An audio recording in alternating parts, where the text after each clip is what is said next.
Hello guys, for today's video nga guys ay marami kayong paninda at buti na lang guys ay naubos mga paninda namin. Mabenta nga pa lang yung araw guys kasi nga ito na lang yung matira naming isda, bangus tapos konting mga gulay. Kaya tara guys, samahan nyo kami for today's video.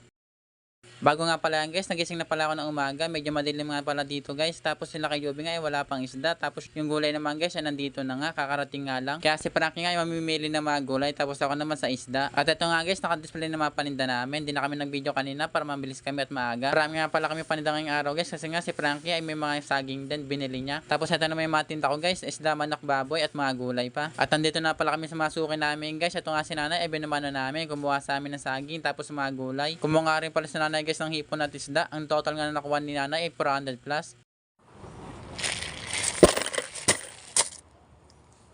Dito naman tayo sa suki natin guys, si nanay kumuha sa atin ng salay-salay at dalagang bukid. Kumuha nga rin pala si nanay ng saging. At nakuha nga pala ni nanay yung total ay 200 pesos. Doon nga pala ako kumuha ng isda guys, kila kay Tope, kasi nga sila kay Jobe walang isda, kaya doon ako kumuha sa kanila. At magaganda naman yung mga isda nila guys, at tapos mura pa nga. Ang isda nga pala ngayon guys, na nagmura na nga, bumalik na sa dati yung presyo niya. Tapos na rin kasi yung bagyo guys, kaya nagbalikan na yung mga presyo. Dito naman guys, si nanay kumuha ng dalagang bukid. Napakabiling ang dalagang bukid namin ngayong araw guys. Tapos kumuha nga rin pala si nanay ng mga gulay. Dito naman guys, si nanay kumuha ng buto-buto at saging. Ang gaganda nga ng mga buto-buto namin guys ngayon kasi nga malaman. At dito naman guys, si ate kumuha nga ng pityo ng manok at pinahiwa na rin kay Frankie at pinachop-chop. Syempre guys, kumuha nga rin pala si ate ng mga gulay at saging. Habang nagchop-chop nga si Frankie, nagkukwentuhan nga kami. Sabi nga ni Frank guys, kapag wala nga siyang ginagawa, inaantok nga daw siya. Kaya yan guys, lagi nga siyang gumagawa dyan. Naghihiwa ng isda, naglilinis. Kaya napapansin nyo nga guys, puro mukha niya yung nasa video ko. Dito naman guys, kumuha sa atin ng salay-salay yung suki natin. Isang followers din natin to, si ate. Kalating kilo nga pala yung kinuha ni ate dyan at pinalinis ng kay Frankie. Mura nga lang pala yung benta natin ito guys, kasi nga 260 pesos lang kilo.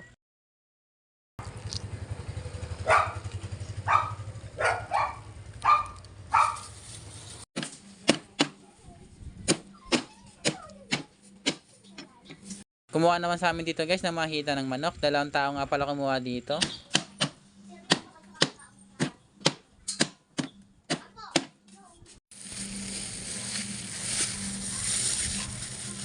Si ate naman dito guys, kumuha ng 300 plus na baboy at pinahiwa na rin at pinachop-chop sa akin.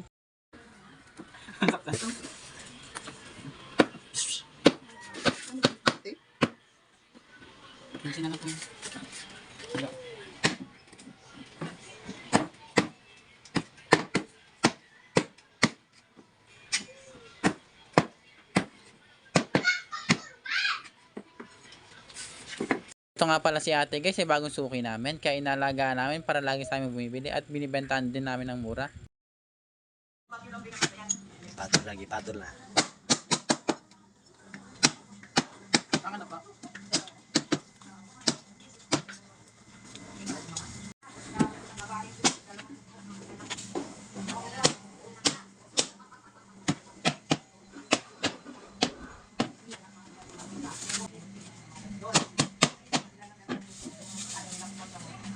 Kumuha naman dito guys sa Arlet ng torsilyo at hipon, tapos baboy na nga rin. Bawasan mo po. Okay na yan. 200 lang bawas mo.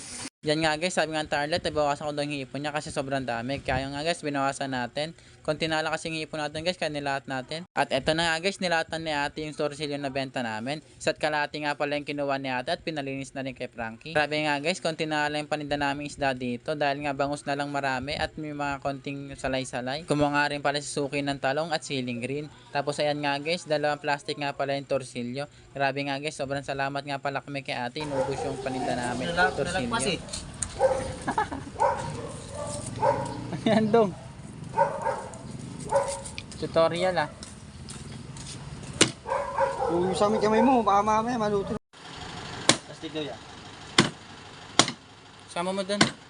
Sige, kunin ko na yan. Yung plastic daw yan. Ito lang. Ang galing.